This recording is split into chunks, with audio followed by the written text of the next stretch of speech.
Well, good morning everybody, welcome back. We are getting down to the last job or two of pre-harvest prep, so let's get it.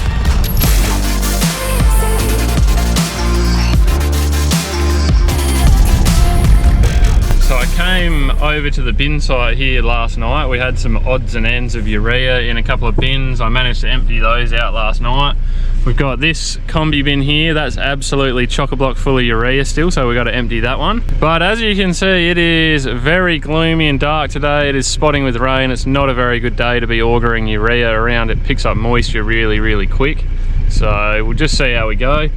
Now, we do have a little fertilizer shed there that the roof slides back on, and the urea, we're not going to leave it in bins. We want to get it out of the bins and we want to put it in a shed, but we don't want to put it in that shed because we've done it before over the summer, and because it's such a short roof, it tends to still pick up a bit of moisture. We're going to put it in the grain shed next to it, or the one that we use for storing grain at times. So we're going to clean that shed out, get organised, try and get that urea in there. Now I am back to the old GoPro 7 today because when I was having technical difficulties in the last episode, it appears that the camera is the thing that has crapped its pants. So it's only a year old, and it just keeps saying that the batteries are flat. I've tried charging them a million ways, and they say when I put them in the camera that they're charged. But anyway, we got no microphone or anything on this old bad boy, so there'll probably be heaps of wind noise and stuff if I'm outside, but what can you do? Now, first things first, I might try and get that old red truck in there started, and yeah, because we'll need to get that thing out. Whether we take it out now or not, just because it's spotting with rain, I don't know, but at least we can get it running, because I'd say the battery will be flat and it'll be hard to start. Do you reckon that battery's any good or not? I got the jumper leads.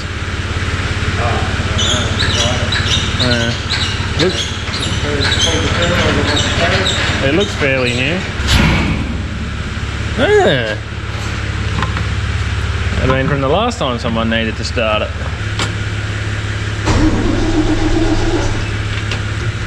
We'll put a bit of fuel in the carby and she should go. It is incredibly dark back in here. Still got charge though. All on pallets, but there's a wheel on up the front of the shed, I think.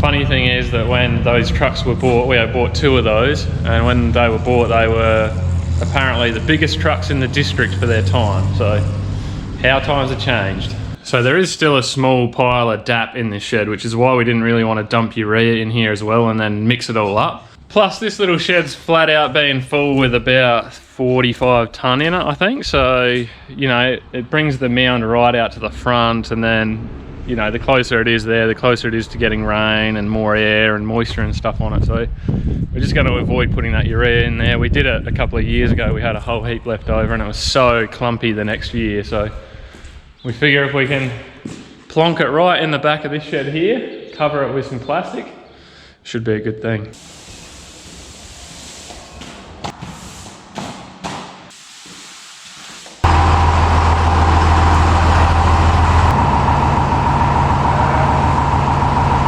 These are all tyres to resurrect a set of old rubber rollers, but don't know when that's ever going to happen. Trying to sweep in there while he's got the loader in here, I'm getting gassed out.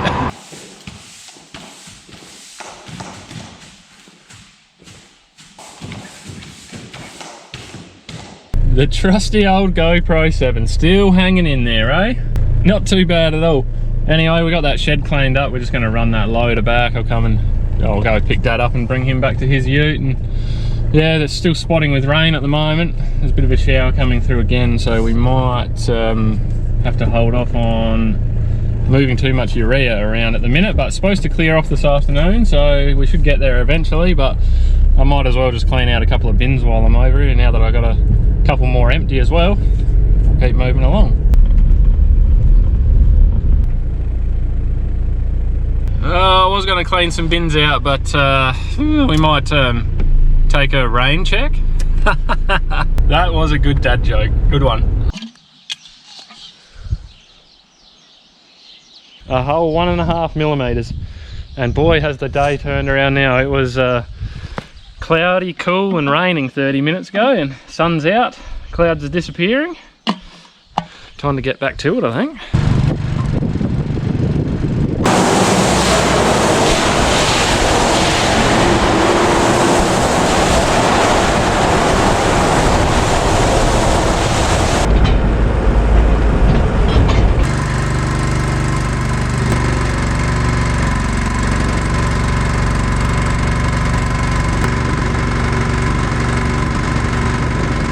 Someone in their infinite wisdom decided when they built these bins that we won't put ladders on them so you can get up and get in the doors. So you've got to get in the bottom there in the manhole and wash it out.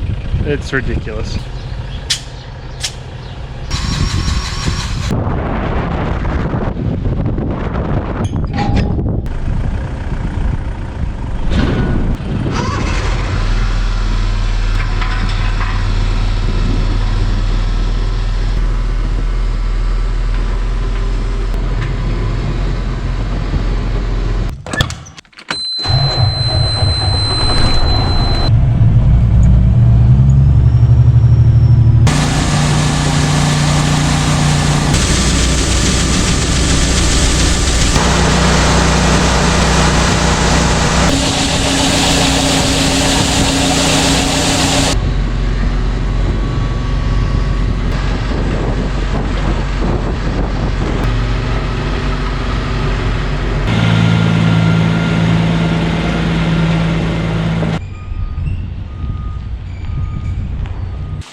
So we're just putting a little bit of plastic along the edge here because this has got the corrugated iron wall, so we don't want the urea sitting up against the wall just so it doesn't corrode it. So if it does push out far enough to hit the side walls, it'll hit the plastic.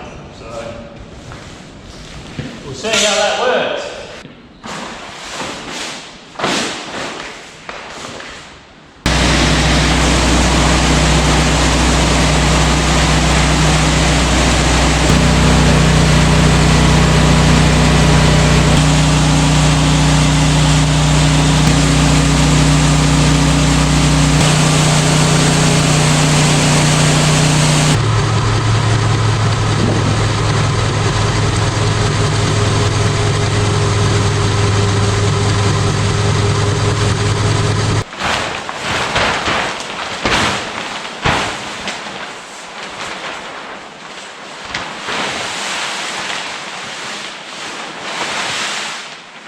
Yeah, we do the other side next and then over the middle at the end.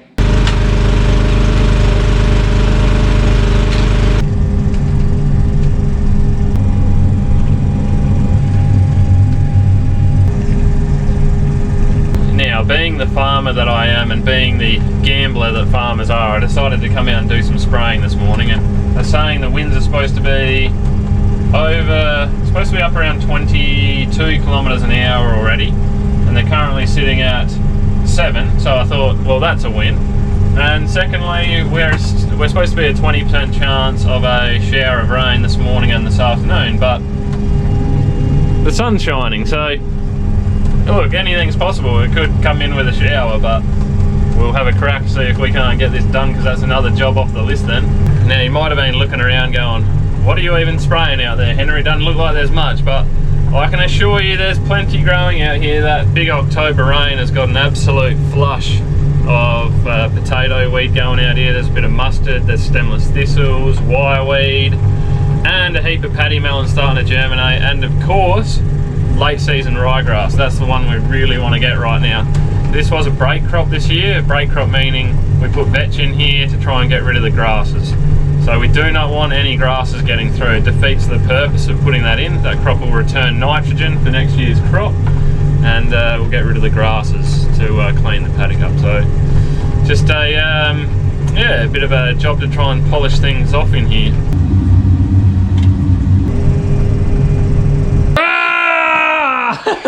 Good morning. How are you? Good. You wrapped onto me like a bear. So I can honestly report on GoPro in a good light. I got caught on the phone with them for about 45 minutes yesterday about the GoPro 11 failing. So they are actually going to send me a new GoPro despite it being out of warranty, which is really, really good. So got the new one there. I got to go drop that in and get that back to them. They want the old one back, so we'll get rid of that thing and hopefully the new one will be here pretty soon. But pretty good result all in all.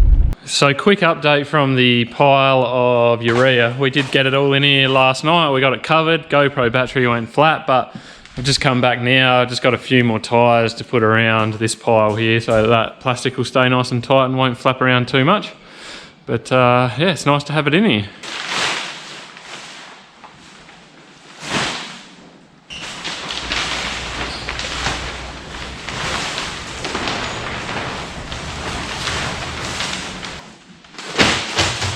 I decided I ain't cleaning another one of these bins out through the manhole. We're going up the ladder.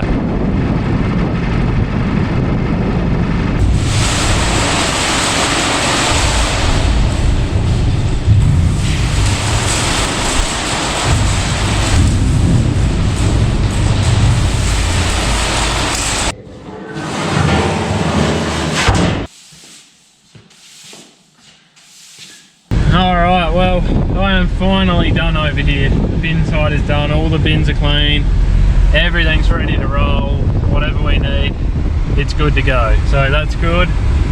Hell, it's a lot of work doing all that, but anyway, we don't always have fertilizer to shift around like that. It's just, it was obviously so dry this year, we just didn't use it. So that's good, because we'll have it for next year, I suppose.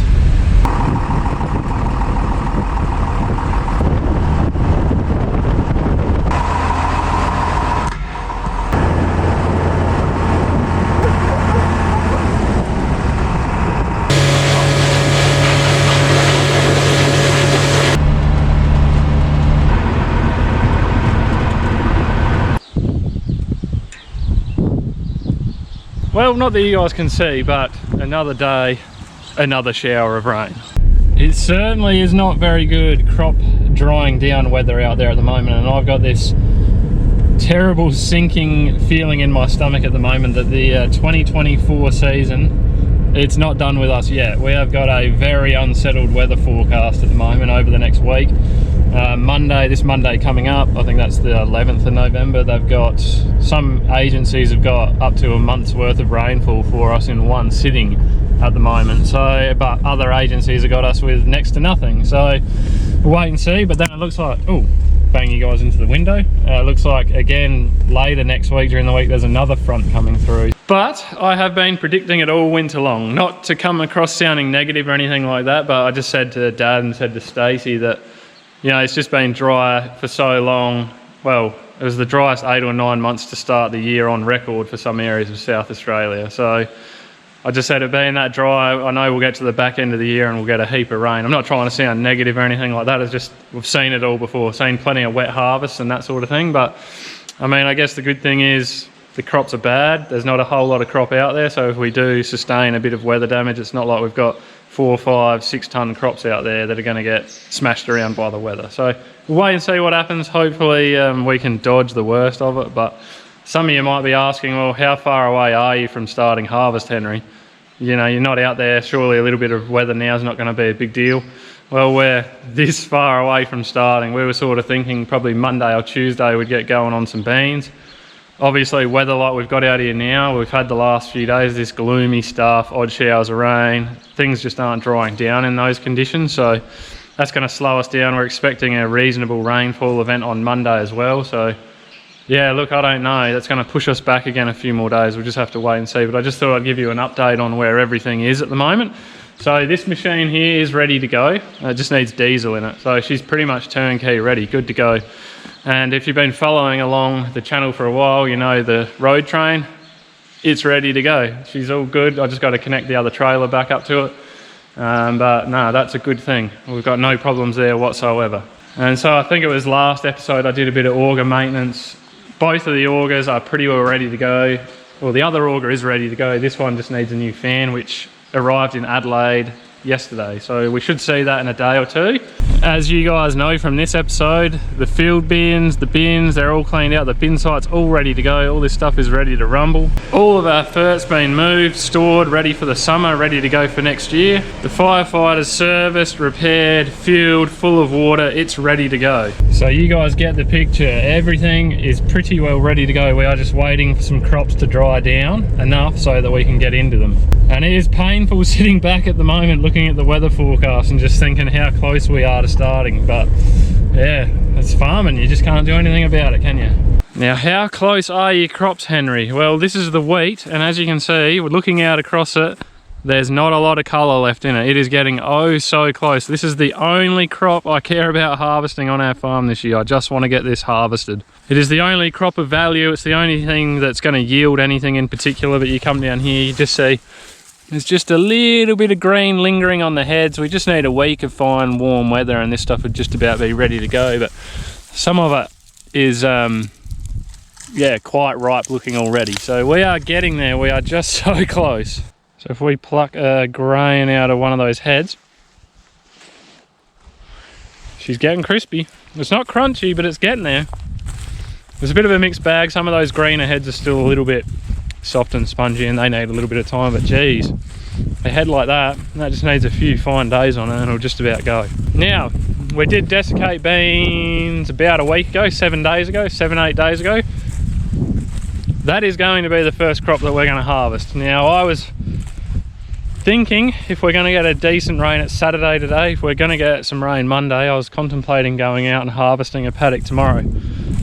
I know the moisture on them isn't right, it's not good to go, but like, what are they going to yield? I don't know. So let's just say half a tonne to the hectare, being very generous. There's 30 hectares that I could harvest. Well, we're talking not even filling the hopper twice on the header. So, you know, if you spread 14 or 15 tonne over the bottom of a road train, if they're a little bit high on moisture, they'll dry down all right in there. So yeah, none of the beans are going to get delivered this year. They're all going to stay on farm because we need 20 odd tonne for seed, and any of the rest of it Dad's going to need to use to feed sheep during the summer this year, unfortunately. So we just got to use what we've got. He doesn't really look, the sheep like beans and they do all right on them, but something like peas is just a lot better for them to manage. They're a bit smaller, but that's what we've got this year, so we're just going to have to use it. So here's a bean pod. It's going to make a mess. So we'll see how they're going. Yeah, I can't break that in half. So look, the moisture's getting close on them. There's obviously some greener spots and some greener pods. So yeah, I'm a little nervous looking at the weather forecast at the moment. We'll wait and see. It's just that time of the year at the moment where thunderstorms can roll through. It can be quite dry and warm and stable at this time of the year, or it can be the complete opposite. You can have a lot of warm, moist air, thundery weather coming through. You could get a month's worth of rainfall in a day. So it seems like things are setting up more for the latter at the moment. A lot of warm, moist air to the north of Australia. Very high sea surface temperatures out to the northwest. We only need a little bit of that moisture to shear off into a front, and bam, you got a massive rainfall event. So we'll keep our fingers crossed. We are so close to starting. We'll see what happens, but with all that being said, I think I'm going to leave the video here now, guys. So I just want to say thanks very much for watching. If you want to support the channel, you know what to do. If not, all good. You guys have yourselves a good one. Until next time, see ya.